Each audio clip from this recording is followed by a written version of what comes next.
பிரேக்ஃபாஸ்ட்டுக்கு சூப்பராக ஒரு சொரக்காய் தோசை பண்ணலாம்.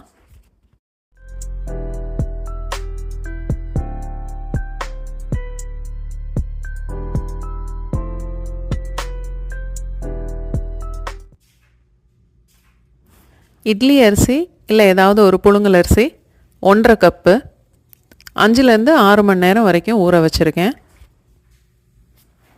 ஒரு சொரக்காய் 9லேருந்து 10 இன்ச்சு நீளம் இருக்கும். தோல் சீவி பெரிய பெரிய துண்டாகவே வெட்டியிருக்கேன். வெட்டின துண்டு ஒரு 2 கப்பு கிட்ட இருக்கும்.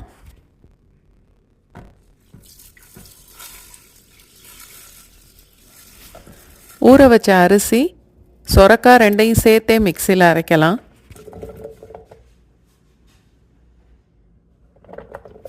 அரைக்கும்போது 4 இல்லை 5 பச்சை மிளகாய், தேவையான அளவுக்கு உப்பு, 1/2 ஸ்பூன் பெருங்காயம், வேணுங்கிற அளவுக்கு தண்ணியும் சேர்த்து அரைக்கணும்.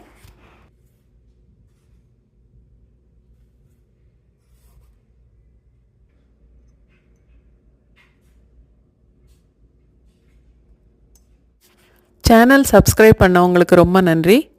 லைக் பண்ணுறவங்க, ஷேர் பண்ணுறவங்க, வீடியோ பார்க்குறவங்க எல்லாருக்குமே ரொம்ப நன்றி.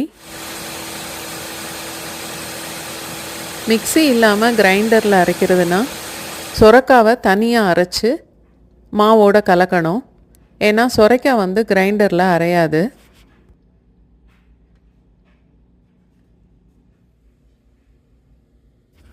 அரைச்ச மாவோட 2 ஸ்பூன் சீரகம், 3-4 டேபிள் ஸ்பூன் அளவுக்கு பொடிசாக வெட்டின கருவேப்பிலை சேர்க்குறேன்.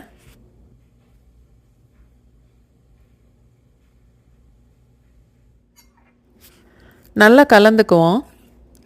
மாவை புளிக்க வைக்கணும்னு இல்லை, அரைச்ச உடனேயே தோசை ஊற்றிடலாம்.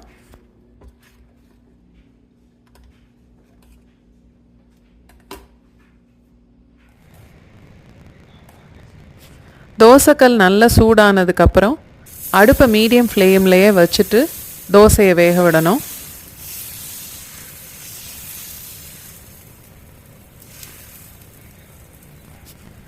எந்த தோசையாக இருந்தாலுமே நல்லெண்ணெய் ஊற்றி பாருங்கள்.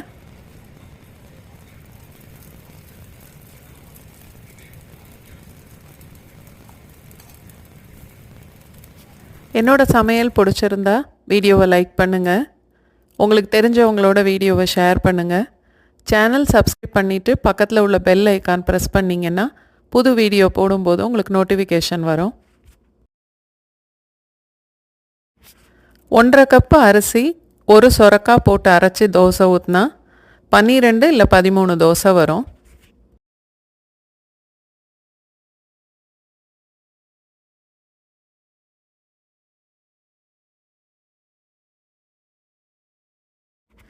சொரக்காய்க்கு பதிலாக பப்பாளி காய் கூட இதே அளவு போட்டு அரைச்சி தோசை ஊற்றலாம்.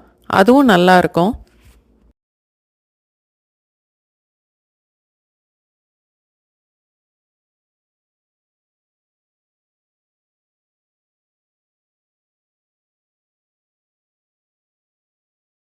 இந்த தோசைக்கு தேங்காய் சட்னி வச்சு சாப்பிடலாம்.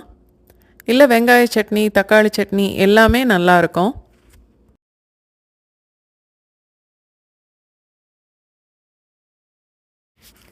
நீங்களும் ட்ரை பண்ணி பாருங்கள்.